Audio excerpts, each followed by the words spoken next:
Let's talk about the economy. Would your policies roughly be similar to your first term as far as taxes, regulation? Yeah, and I do even more taxes. Don't forget, we took in more money after I gave tax cuts than we did before I did them. I actually think the regulation cuts were more important. You know, we have the greatest economy in the history of our country. I think the regulation cuts were actually more important than the tax cuts. But I did the biggest tax cuts in the history of our country, bigger than the Reagan tax cuts, and the biggest regulation cuts. All right, there's President Trump on message. Joining me now is Monica Crowley, former Assistant Treasury Secretary and host of the Monica Crowley podcast, and Mark Simone, WOR radio show host, top of the line. You know, Monica, you were part of the economics team. He was he said this to Brett Baer. I was on with Brett the other night. He was the happiest with the economics team. Oh, just saying. Just saying. He liked us the most. We took all credit. Okay, yes. We're going to take all credit. But I do want you to both comment. I mean, his polls are holding up remarkably well despite all these crazy lawsuits and indictments and what have you. And I think it is because this is a kitchen table election.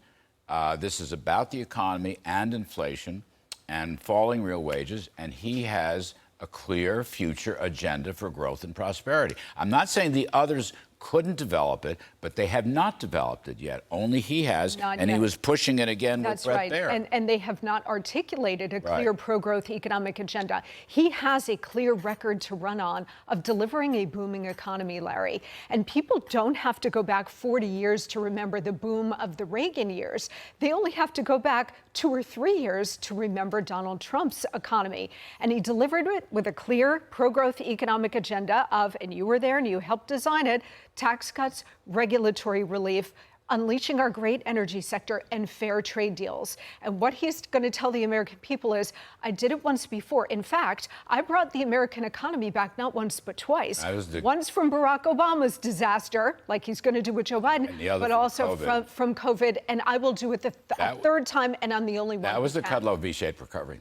Boy, did I take flack for that. But Mark Simone, just, you know, seriously, I'm arguing, I think Monica is too now, I'm arguing that he's fighting back against all these indictments and lawsuits and Lord knows what, with stuff that Americans, ordinary middle class and lower middle class, blue collar folks understand, because they're losing money on a daily basis. Their real wages are falling. I mean, this could be the best strategy if he stays on message. Yeah, and the other candidates can only claim they know how to run a national economy. No one knows if they do or not.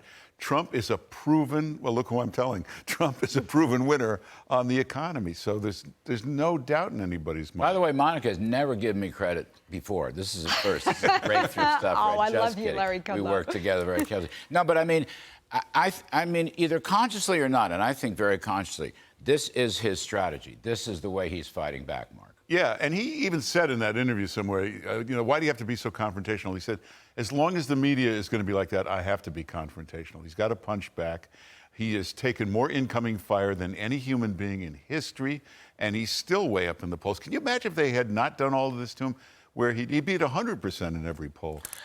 Monica, what else do you think he should talk about now? Because you know, the judge told him not to talk about the trial. If you ask me, he should take the judge up and not talk about the trial stuff. Stay on the economic, stay on foreign policy message, okay, and the border message. But what else should be on his agenda to fight back? It should be overall a very forward-looking, optimistic message to the American people. Right. And while his poll numbers are very strong right now vis-a-vis the GOP field, but also Joe Biden and Kamala Harris, he's got an Achilles heel with suburban women.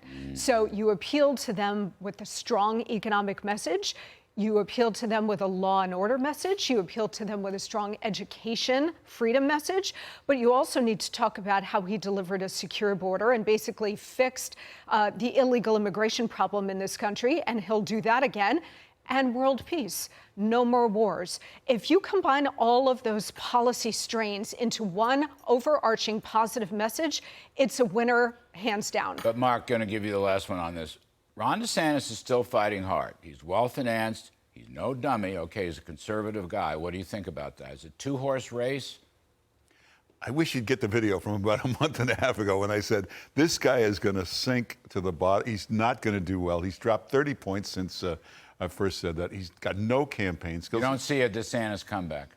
Yeah, in about 4 years, maybe 8 years, he'll come back. You can get better. Is DeSantis a running mate? Last 15 seconds. No, absolutely not. First of all, you couldn't take electoral votes from Florida then. You'd give up that state, which is bad. And they're not going to get along. I'm just trying to be fair and balanced.